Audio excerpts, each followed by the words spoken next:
예, 다음 예산의 편성 집행 과정 좀 빨리 한번 넘어가겠습니다. 아까 말씀드린 대로 이제 재정운영 예산을 짜는 방식이 이제 이렇게 국정 지표를 정하고 5년짜리 국가재정운영계획을 해서 거기서 빚을 얼마나 낼 건가, 수지를 얼마나 할 건가를 정한 다음에 매년도 예산을 짠다라고 말씀드릴 수 있겠습니다. 그래서 예산을 편성하면 국회에 와서 심의를 받고 집행해서 결산을 하는 그런 체계가 되겠습니다. 여러 가지 관리 제도가 있습니다. 여기 이제 아까 국가재정운영계획이 있고 당해년도 예산 편성이 있습니다만은 그거를 하기 위해서 뭐 대형 고속도로나 뭐 또 큰 대형 사업은 예비 타당성 조사를 거쳐야지만 되도록 했습니다. 뭐 500억 이상 되는 그런 사업에 대해서 또 총사업비 관리라는 제도를 통해 가지고 그냥 함부로 사업비를 갖다 이렇게 늘리지 못하게 공사 기간이 10년인데 첫 해는 한 600억으로 시작했는데 한 10년 뒤에 공사비가 막 2천억, 3천억 막 이렇게 되는 그런 사업들이 많아서 이런 총사업비 관리, 엄격하게 관리하는 제도가 있고 또 민자를 활용하는 그런 것들이 있습니다. 또 이런 그 집행과 결산에 대한 평가가 진행이 되고 있다 이렇게 말씀드릴 수 있겠습니다. 예, 다음 예타 이런 거 한번 그냥 여러분들 간단하게 이렇게 대규모 사업을 할 때는 사전에 이런 그 경제성이나 이런 그 타당성을 미리 점검을 해서 그걸 통과한 사업들만 채택을 할 수가 있다. 그래서 이 예타를 거쳐야지 된다. 뭐 대략적으로 이 정도만 알면 되죠. 자, 그래서 예산의 그 프로세스를 보면 5년짜리 국가재정운영계획은 1월 30일 그리고 3월 31일까지 편성 지침을 각 부처에 보내면 각 부처가 2달 동안 작업해서 예산 요구서를 보내서 기획재정부가 여기서 3달 작업을 해서 9월 3일까지 예산을 국회로 보냅니다.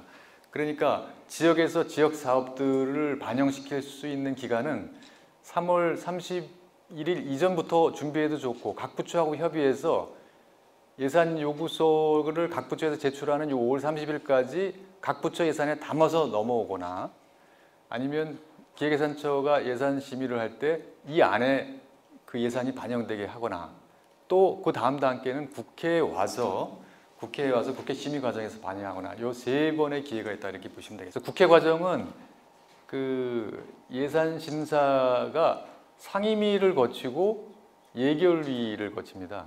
그래서 상임위와 예결위를 거쳐서 이제 본회의에 회부가 되는데 이런 상임위 과정에서 여러 가지 프로세스 안에서 그 해당 부처의 사업을 이제 반영하는 그런 작업을 하겠죠.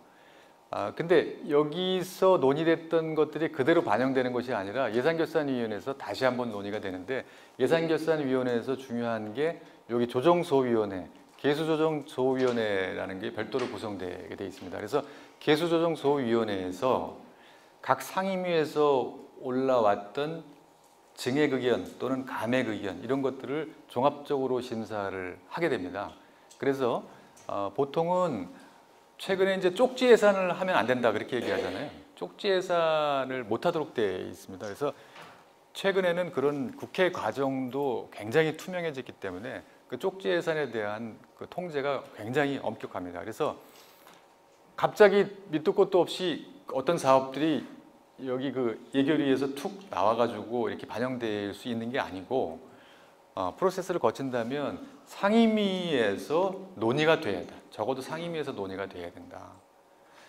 2단계에서 채택이 안 됐다고 하면 예결위에서 종합정책질이나 여기 부별심사 과정에서 그 사업에 대해서 제기가 돼야 됩니다. 공식적으로 제기가 돼야지만 개수조정소위원회에서 쪽지가 아닌 예산으로 심사의 대상이 되는 겁니다. 그러니까 기재부가 하도 끝발이 있어가지고 가서 노력했는데 단칼에 잘랐다. 그래서 예산 프로세스가 끝난 게 아니고 상임위에서 다시 한번 출전을 하셔서 상임위에서 그 예산을 반영하는 것을 의결을 할 수가 있고요. 1차적으로. 거기가 안 되면은 예결위에 다시 재도전을 해서 이제 여기서 재수가 된 거죠. 재수해도 안 되면 삼수로 와서 종합정책질이나 부별심사 과정에서 그 사업이 제기가 돼야지만 이게 쪽지 예산이 되지 않는다. 그런 프로세스가 적어도 3번의 기회는 삼수의 기회는 있다. 그렇게 말씀을 드리겠습니다. 뭐 여러 가지 종합적인 그런 개수조정소위원회에서 검토를 통해 가지고 본회의에 의결을 하는 그런 절차가 되겠습니다. 집행은 이제 그 예산이 확정이 되면 그 기재부에서 예산을 이제 배정을 하게 됩니다. 각 부처 예산을 배정을 하고 각 부처는 일선 기관의 지자체 또는 또 민간 그 위탁 기관의 보조금 위탁 사업자한테 예산을 재배정하게 되면 그걸 가지고 처음에 그 예산을 쓰는 계약 행위를 하는 것이 이제 지출 원인 행위, 그리고 최종적으로는 돈이 나가는 지출이 되겠습니다. 네, 그냥 지금 앞에서 말씀드린 거는 프로세스를 말씀드린 거고요. 지금부터 그 사업을 개발을 하실 때 이제 고려를 하실 것, 예산실에서는 어떤 생각으로 예산 심사를 하는지 먼저 국가 예산 지원 대상이어야 됩니다. 예산 자체가 그 동사무소 지어달라. 동사무소는 지자체 소속이잖아요. 그런데 국가 예산으로 동사무소를 지을 수는 없는 거죠. 파출소 지어달라. 파출소는 경찰서 파출소는 어떤 기관이죠? 지자체 기관은 아니죠. 지방경찰제가 아니기 때문에 그거는 국가기관이죠. 그러니까 파출소는 예산으로 지을 수 있어도 동사무소는 못 짓습니다. 또 여기 그 민간 단체, 그러면 뭐 장애인협회 건물을 지어달라. 장애인협회는 민간 단체죠. 국가기관이 아니죠. 그런데 의외로 그런 게 많아요. 거기 이게 중요한 일을 하니 이게 다 봉사하는 사람들인데 그 건물 지어달라. 세금 걷어가지고 그 집을 지어줄 수는 없는 거죠. 그게 어떤 사업으로 운영할 때 어떤 사업을 하도록 지원해 줄 수는 있어도 그런 자본적인 지출을 할 때는 그게 국가 재산이어야 됩니다. 그러니까 국가 예산 지원 대상이어야 된다. 또 아까 말한 대로 예비 타당성 조사라든지 투자 효율성 측면에서 검증이 돼야 된다. 또 지금 추진해야 되는 건 이건 맞는데 아주 타당하고 맞는데 도로를 이렇게 연결하는 앞도로가 되지도 않았는데 그 다음 도로를 할 수는 없는 거죠. 이게 끊어져서 이어서 가야 되는 거기 때문에 자, 분당선이 강남에서 판교까지 와서 판교에서 영통까지 갔습니다. 영통에서 저 화성 호매실까지 가야 되잖아요. 그런데 판교에서 수원 영통까지 가지도 않았는데 그 판교에서 호매실까지 그거를 가는 공사를 할 수는 없잖아요. 그래서 이제 그 지역에서는 그게 바로 공사를 해야지 공사 기간이 오래되니까 이거 완공되는 기간에 바로 이어서 될 수 있다. 그렇게 되지만 그렇게 사업이 되기는 너무 어려운 거죠. 이게 단계를 거쳐서 이게 진행이 되기 때문에. 그래서 그런 것들이 어디 있냐? 그런 게 어디 있습니까? 다 있습니다. 국토부에 보면 뭐 SOC 같은 경우는 뭐 고속도로 5개년 계획, 뭐 국지도 5개년 계획, 무슨 철도 기본 계획 이런 것들이 다 있어서 앞으로 어디서 어디까지는 언제 하고 이런 계획들이 10년 계획 또 5년 계획이 다 있습니다. 그런 계획을 보고 거기에 맞춰서 그런 사업을 발굴해야 된다. 그 다음에 뭐 당연히 적정한 투자 효율 측면에서 적정한 단가로 사업 규모가 책정돼야 된다. 그래서 이제 예산실의 사람들이 맨날 이제 그 예산실의 심사를 어떻게 하냐?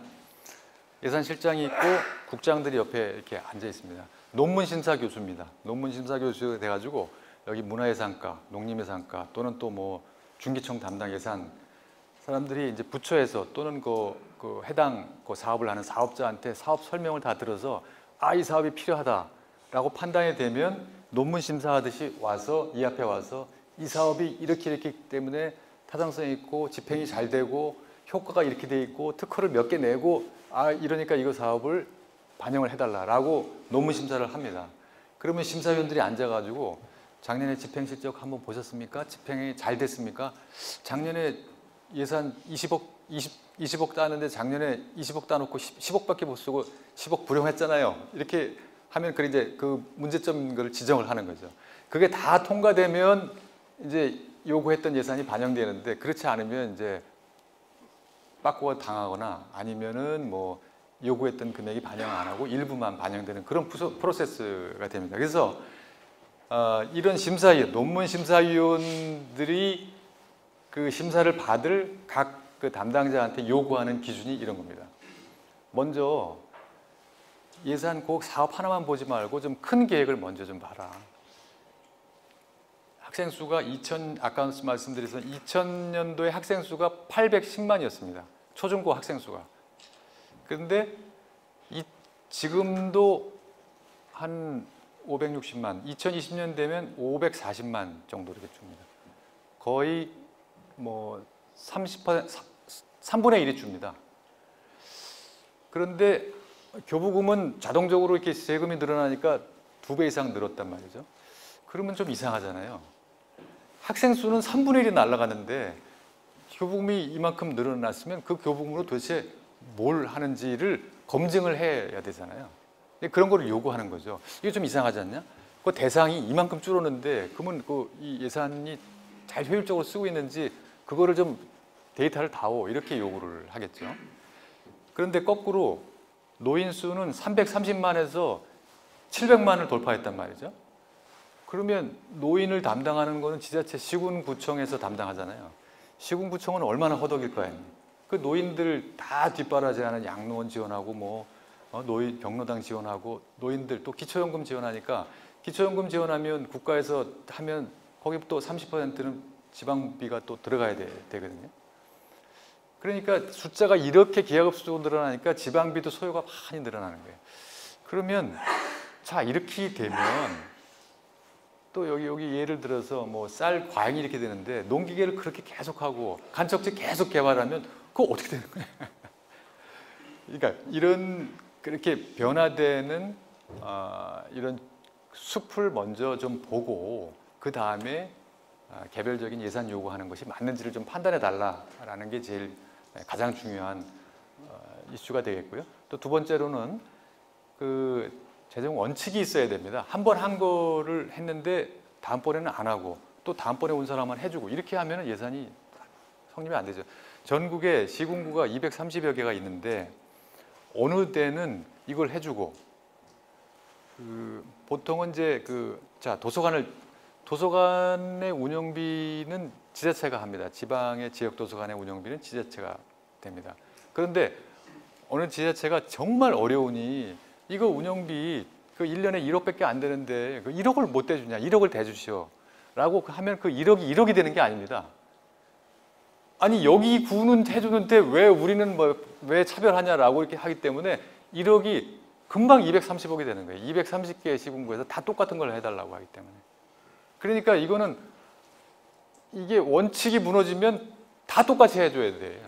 그래서 어쩔 수 없이 못 해주는 겁니다. 그러니까 그런 거는 서로 얘기할 필요도 없는 거죠. 그걸로 시간을 낭비할 필요가 없는 거죠. 그래서 그 대표적인 게 보조금법에 보면 제외사업이 열거가 되어 있습니다. 보조금법 시행령 별표 2에 어떤 거는 어떻게 되고 어떤 거는 어떻게 되고 도서관, 문화관 뭐 이런 거는 지을 때 자본적인 투자는 보조를 해주는데 운영비는 지방에서 한다. 이런 게 돼 있습니다. 그런 거는 보기만 하면 사실 그런 걸로 시간 낭비할 필요가 없는 거죠. 지특의 아까 지방발전특별회계의 자율편성 사업은 그거는 돈을 포괄보조금으로 한꺼번에 시도 또는 시군구에 돈을 주고 알아서 메뉴 사업을 줍니다. 여기서 산림 개발을 하든 아니면 이거를 갖다가 뭐 문화시설을 만들든 뭘 하든 이 돈으로 그 시군구에서 알아서 하십시오라고 한 메뉴 사업을 줬는데 그 돈을 가지고 자기는 이거를 하고 이 메뉴 사업에 못했던 이거를 예산을 요구를 하는 경우도 엄청 많아요. 그러면 이건 선택이 아니라 이것도 하고 이것도 하려고 그러는 거 아니냐. 그렇게 하지 못하게 하기 위해서 선택권을 주지 않았느냐. 그래서 이제 못하는 거죠. 거기에 한 군데를 지원해 주면 나머지도 똑같이 지원을 해줘야 되니까 아까 말한 그런 원칙상 그 예산을 지원하는 사람이 심사하는 입장에서는 그걸 지원할 수가 없다. 또 최종 수혜자가 누군지 항상 이걸 염두에 둬야 된다. 최종 수혜자가 사실 어려운 분들을 지원하는 거였는데 실제로 보면은 전달 체계에 계신 분들의 운영비, 인건비 이런 경우가 굉장히 많습니다. 네, 다음 항상 이런 논리를 해야 되고 또 어떤 사람들은 또 뭐 무조건 10% 무조건 그건 사실은 그런 무대뽀 예산은 사실은 말이 안 되는 거죠. 이유가 있어야지 되는 거죠. 감액을 했다고 해서 그게 당연히 들어갈 거다 이렇게 종료됐으면 돈을 넣으면 안 되죠. 그렇죠? 불필요한 예산을 넣으면 안 되는 거죠. 이런 적정한 단가. 예, 다음. 또 여기 뭐 좀 자세한 것들은 그냥 넘어가도록 하겠습니다. 또 과거의 편성 집행 실적 이런 게 굉장히 중요합니다. 결산했더니만 결산 내내 불용하고 이월하고 집행이 안 돼가지고 이렇게 했던 사업을 다음 년에 또 요구하고 그럴 경우에는 그게 잘 반영이 안 되는 거죠. 특히 이제 결산 이런 것들이 아주 중요합니다. 예, 다음. 네, 지역 사업을 한 5분 남았는데 그 지역 사업을 발굴할 때 고려하실 거. 그 실제 지역에 도움이 되어야 됩니다. 사실 의욕적으로 시작을 했는데 사실 잘 나중에 그 문제가 된 사업들이 얼마든지 있잖아요.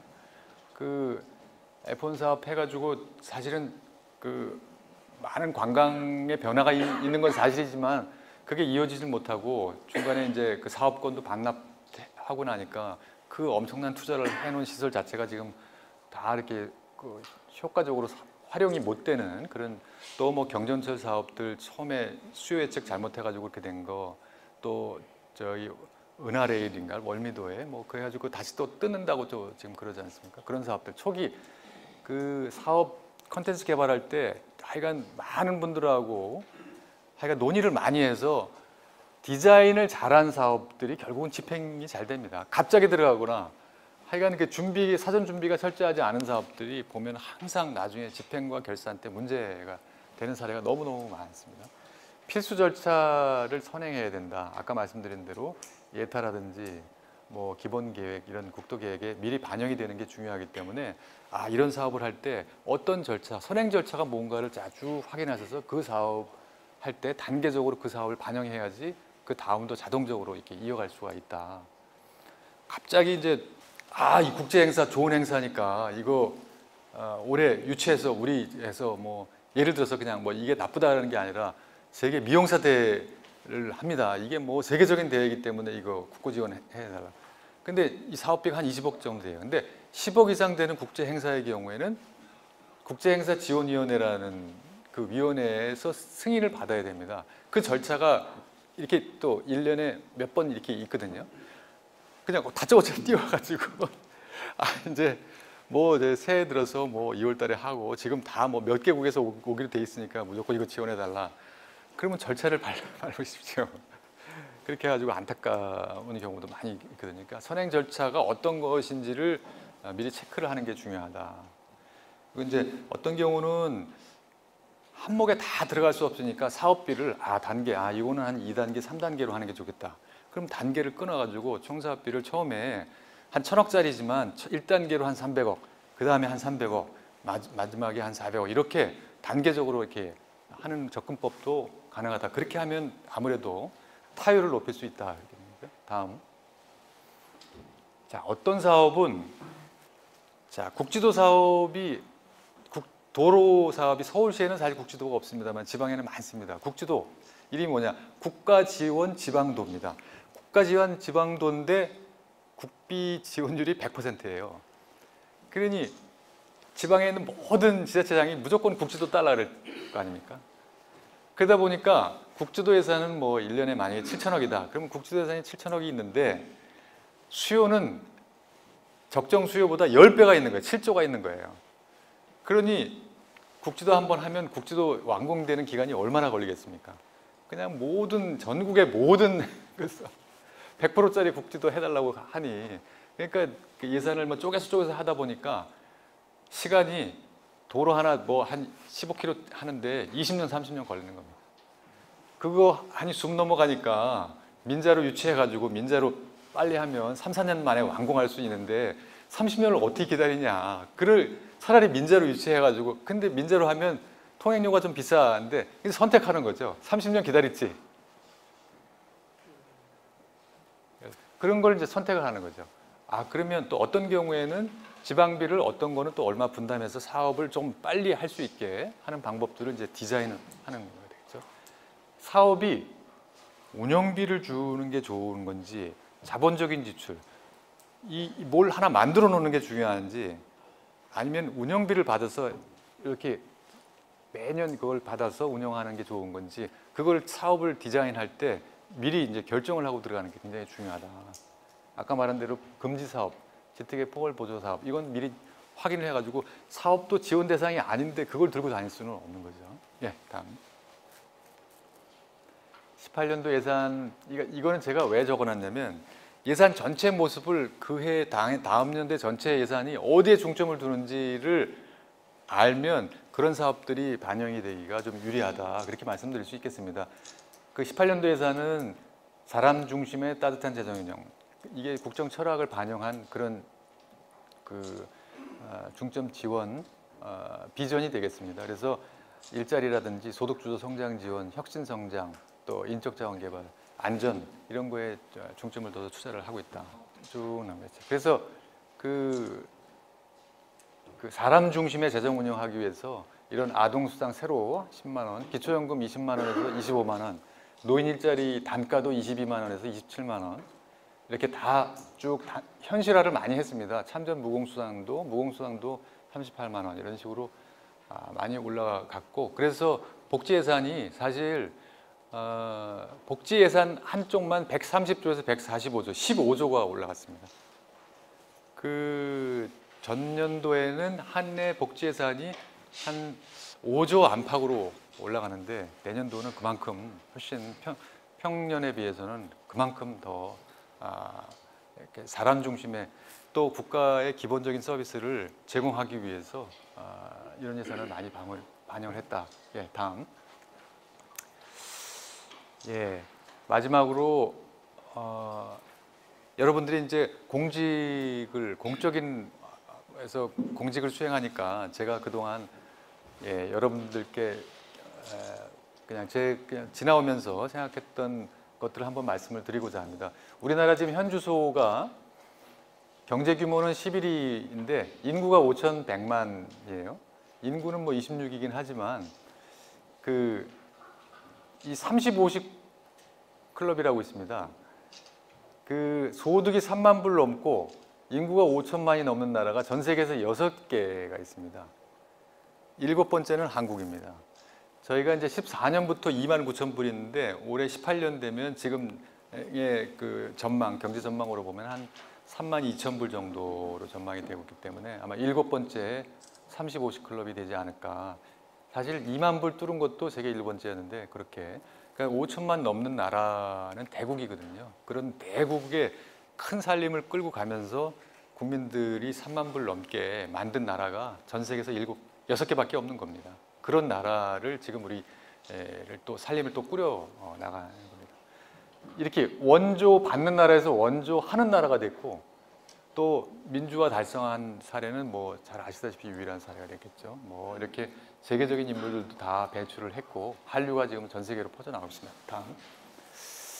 골드만삭스가 10년 전에 그 2050년 가가지고 1인당 GDP가 한국이 그 세계 2위가 될 거다.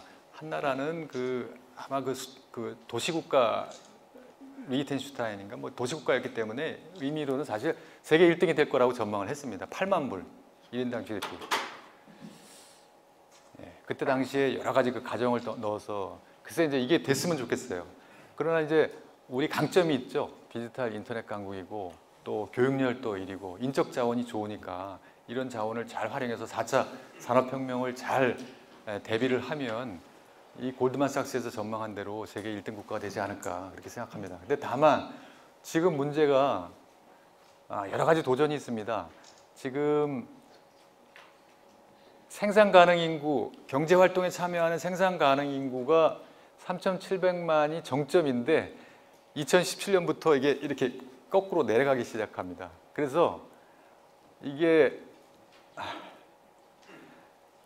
요게 한 2040년까지 700만이 사라집니다. 700만이. 그래서 3천만 명 이렇게. 사실 그 초중고 학생 인구가 810만에서 540만 2020년까지 그렇게 거의 뭐 3분의 1 290만이 날아간 거죠. 그러니까 사실 인구가 이렇게 경제 활동할 수 있는 인구가 줄어든다는 거는 사실은 그 경제의 GDP가 늘어날 수가 없겠죠. 그런 상황에서. 그래서 정말로 진짜 어려운 도전에 직면해 있어서 이거를 잘 극복해 나가는 것이 가장 중요한 과제가 아닐까 싶습니다. 다음. 자, 그 그래프입니다. 810만에서 540만, 한 340만에서 이제 2020년 되면 이제 800만까지 2.5배 정도. 이렇게 인구 구조가 변화되면서 연금 같은 경우는 13년에 33조에서 이제 21년에 55조까지 거의 한 50% 이상 이게 늘어나고 기초연금도 이게 한 14조까지 4배 이상 이게 늘어나. 이런 식으로 이제 자동적으로 인구 구조 변화에 따라서 이렇게 늘어날 돈은 늘어나게 돼 있고, 그래서 아까 말씀드린 대로 교부금이 이렇게 늘어나는 거를 저는 어떠한 형식이든지 이게 인구가 늘어나면 이게 일반 지자체의 부담으로 이게 돌아오는 거거든요. 일반 부자체에 쓰는 돈의 대상인 노인 인구가 이렇게 빨리 늘어난다고 하면 지금 법정으로 정한 그 20%이 비율에 대한 좀 심각한 논의가 있어야 되지 않을까. 인구 구조가 계속 이렇게 변하는데 그거를 그 무슨 망고의 진리처럼 그렇게 할 수는 없지 않나 하는 생각입니다. 그러니까 이 부분도 여러분들이 관심을 가지고 보시면 되지 않을까 싶습니다. 예, 다음. 예, 정책에서 상책이 있고 하책이 있습니다. 제가 맨날 우리 밑에 직원들한테 어떤 게 상책이냐, 돈을 가지고 무조건 돈으로 해서 달성할 수 있는 거, 이거는 하책이. 돈을 쓰지 않고 제도를 건드려서 했더니만 잘 굴러가는 거, 이거 상책입니다. 자, 다음 어떤 게 상책인지 한번 보겠습니다. 통계청에 5년에 한 번씩 센서스를 합니다. 2000년도에 2010년에 센서스를 했을 때 1,000억이 들어갔어요. 어떻게 했냐? 전수조사했어요. 모든 가가호고 전부 다 방문해 전수조사했어요. 근데 요거를 통계 기법을 해가지고 오차 범위를 만들어서 이렇게 대상을 줄이니까 2015년도에 센서스 할 때 1,100억이 들었습니다. 그래서 700억이 절약됐어요. 사실은 물가가 늘어나니까 실제로 이걸 전수조사했으면 2,000억, 이게 2,000억 이상 들었을 겁니다. 그러니까 뭐가 상책이냐 이거죠. 그러면 통계청장 쫓아와가지고 대상도 인구도 늘고 많이 했기 때문에 이게 더 예산이 더 필요합니다. 돈으로 갖다 놓는 게 제일 쉬운 거죠. 근데 지금 기존의 조사 방법보다 또 어떻게 좀 합리화할 수 있는 방법이 없는가 고심하다 보니까 이 통계 기법을 활용하면 오차 범위를 최소화하면서 예산도 덜 쓰는 방법이 있더라. 그런 것들이 이제 많이 있습니다. 이제 절전 보조금을 여름에 전기를 너무 많이 써가지고 공장에서 피크 타임에 공장을 쉬면 돈을 줍니다. 절전 보조금 1년에 2,000억씩 나갔어요. 그래서 몇 년 전에 한때 전기가 모자랄 때 그거를 아무리 썼는데 2,000억짜리가 3,000억 막 4,000억, 예산이 2,000억인데 한 해 3,000억이 넘어가는 거예요. 지출된 게 너무 많이 전기가 모자라서 피크 타임에 많이 쓰니까.